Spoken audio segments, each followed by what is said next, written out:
Shalom Bapak Ibu, saudara-saudari yang terkasih dalam Kristus. Jumpa lagi dengan saya dalam renungan firman Tuhan hari ini. Doa dan harapan saya, Bapak Ibu, saudara-saudari terpelihara baik dengan damai sejahtera daripada Tuhan kita, Yesus Kristus. Sebelum kita merenungkan firman Tuhan, marilah kita berdoa. Bapa di surga, Bapa di dalam nama Tuhan Yesus Kristus, Bapa yang sungguh mengasihi kami dengan kasih yang abadi, kami mengucap syukur hari ini kami diberi kesempatan lagi untuk merenungkan firman-Mu. Karena kami tahu bahwa firman-Mu itu pelita bagi kaki kami dan terang bagi jalan hidup kami. Karena itu ya Tuhan, di kesempatan ini berbicaralah bagi kami. Karena kami siap untuk mendengarkannya. Demi dan dalam nama Tuhan Yesus Kristus kami berdoa. Haleluya, amin. Bapak Ibu, saudara-saudari yang terkasih dalam Kristus, tema firman Tuhan kita hari ini adalah tentang kemenangan yang sejati. Namun sebelum itu, ayo dukung channel Panna Love dengan like, comment, share, dan subscribe agar Bapak Ibu, saudara-saudari senantiasa mendapatkan update video terbaru dari kami. Pembacaan firman Tuhan hari ini adalah terdapat dalam Roma 8 ayat 37 dikatakan, tetapi dalam semuanya itu kita lebih daripada orang-orang yang menang oleh Dia yang telah mengasihi kita. Tema firman Tuhan adalah kemenangan yang sejati. Bapak Ibu, saudara-saudari yang terkasih dalam Kristus, kita lebih daripada menang. Kata ini adalah ungkapan yang seringkali kita dengar di khotbah-khotbah dan menjadi muatan syair lagu yang digubah oleh komponis lagu-lagu rohani. Tetapi kita biasanya menerima kata tanda petik menang itu tanpa mendalami artinya. Saya ingin membagikan pengertian dari kata menang. Kata menang ini artinya mengatasi lawan, mengungguli musuh, lulus, menaklukkan. Jadi pemenang artinya orang yang mengatasi lawan, mengungguli musuh, lulus dan menaklukkan lawannya. Seseorang bisa dikatakan sebagai pemenang kalau sudah bergumul melawan musuh atau menghadapi ujian. Dalam konteks apa Rasul Paulus berbicara mengenai kemenangan? Untuk memahami ini kita harus memperhatikan tulisannya secara lengkap. Yang pertama dikatakan di ayat yang ke-17, dikatakan bahwa dan jika kita adalah anak maka kita juga adalah ahli waris.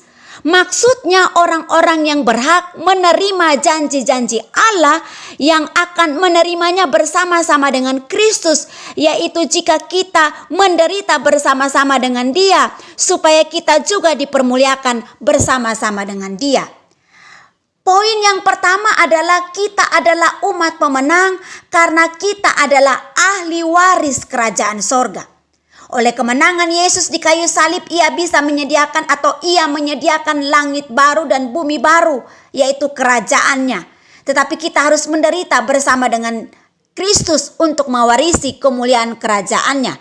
Kita lihat di ayat yang ke-18. Sebab aku yakin penderitaan zaman sekarang ini tidak dapat dibandingkan dengan kemuliaan yang akan dinyatakan kepada kita. Jadi sebagai orang percaya, kalau untuk mengalami kemenangan yang sejati di dalam Kristus, ya kita juga harus menderita bersama dengan Kristus. Tidak ada hukumnya bahwa kita tidak mengalami penderitaan di dalam dunia ini dalam mengikut Kristus. Lalu poin yang kedua adalah untuk menerima warisan itu butuh proses dan itu bukan proses yang sederhana. Hal itu dapat kita lihat di dalam ayat yang ke-28 sampai ayat yang ke-30 dikatakan, kita tahu sekarang bahwa Allah turut bekerja dalam segala sesuatu untuk mendatangkan kebaikan bagi orang yang mengasihi Dia, yaitu bagi mereka yang terpanggil sesuai dengan rencana Allah.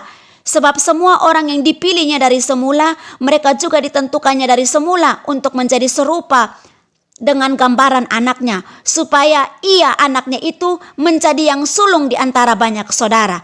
Dan mereka yang ditentukannya dari semula, mereka itu juga dipanggilnya. Dan mereka yang dipanggilnya, mereka itu juga dibenarkannya. Dan mereka yang dibenarkannya, mereka itu juga dimuliakannya. Bapak Ibu, saudara-saudari yang terkasih dalam Kristus, dalam proses. Sangat mungkin orang percaya menghadapi keadaan yang sulit. Bisa saja keadaan penganiayaan, kesesakan, penindasan, mungkin juga keuangan yang sulit, kelaparan, ketelanjangan, bahaya, atau pedang. Tetapi hal itu harusnya tidak membuat orang percaya menjadi murtad, meninggalkan Tuhan, atau lemah dalam pengiringannya kepada majikan agungnya. Hal ini dapat kita lihat di ayat yang ke-35 sampai 36 dikatakan di ayat yang ke-35, siapakah yang akan memisahkan kita dari kasih Kristus? Penindasan atau kesesakan atau penganiayaan atau kelaparan atau ketelanjangan atau bahaya atau pedang? Seperti ada tertulis, oleh karena engkau kami ada dalam bahaya maut sepanjang hari, kami telah dianggap sebagai domba-domba sembelihan. Bapak, Ibu, saudara-saudari yang terkasih dalam Kristus, ayat ini menjelaskan kepada kita bahwa memang kita turut menderita bersama dengan Kristus. Jadi keadaan-keadaan yang sulit bukanlah kekalahan. Justru ketika diperhadapkan dengan keadaan-keadaan yang sulit itu, kita tetap setia kepada Tuhan. Sehingga oleh kasih-Nya kita beroleh kemenangan yang gemilang atas iblis dan dosa. Dengan demikian kita baru bisa disebut lebih daripada pemenang. Bapak, Ibu, saudara-saudari yang terkasih dalam Kristus, mari kita perhatikan sejarah bangsa Israel. Tuhan tidak sulit untuk menaklukkan Mesir dengan kuasanya, tetapi ternyata Ia menghadapi kesulitan untuk menaklukkan karakter bangsa itu. Itulah sebabnya Tuhan harus membawa bangsa itu berkelana selama 40 tahun di padang gurun. Ini sama dengan keadaan kita, Bapak, Ibu, saudara-saudari yang terkasih dalam Kristus. Tuhan tidak sulit untuk memberkati kita dengan berkat jasmani dan berbagai keberhasilan dalam hidup. Tetapi untuk menghancurkan hati kita yang menjadi pangkalan iblis agar dapat diubah menjadi berkarakter yang menyukakan atau menyenangkan hati Kristus, kita harus melalui proses yang menyakitkan. Terkadang Ia mengizinkan kita berada dalam proses tersebut. Dan dalam proses yang menyakitkan tersebut, kita yakin Kristus tetap mengasihi kita. Yang perlu kita pertanyakan adalah, apakah kita tetap bersedia mengasihi Dia dengan segala yang terjadi dalam kehidupan kita, bahkan segala pengorbanan kita?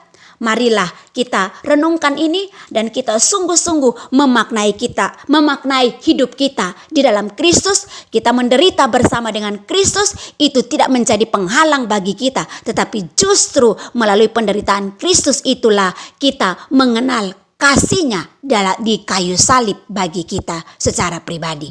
Demikianlah renungan singkat kita hari ini. Doa saya melalui kebenaran firman yang sudah kita renungkan bersama-sama menjadi berkat bagi kita. Mari kita berdoa. Bapa di surga, kami sungguh bersyukur untuk kebenaran firman-Mu yang menguatkan kepada kami bahwa kata pemenang itu bukan saja hal yang biasa, tetapi biarlah kami boleh sungguh-sungguh mengalaminya dalam kehidupan kami dalam mengiring Engkau ya Tuhan. Terima kasih, meteraikanlah benih firman-Mu ketika kami menghadapi kesulitan, tantangan, penganiayaan, penderitaan, bahkan penindasan sekalipun, kesesakan. Nyaris hilang harapan. Tuhan ada bersama-sama dengan kami, menguatkan kami, memberi kami kekuatan sehingga kami mampu mengatasi dan akhirnya kami menjadi pemenang dalam menghadapi segala sesuatu. Terima kasih ya Tuhan. Terima kasih ya Bapa, kami sungguh mengucap syukur untuk kebenaran firman-Mu hari ini. Demi Kristus Yesus kami berdoa. Haleluya. Amin. Demikianlah renungan firman Tuhan kita pada hari ini. Doa saya Tuhan memberkati Bapak, Ibu, saudara-saudari. Amin.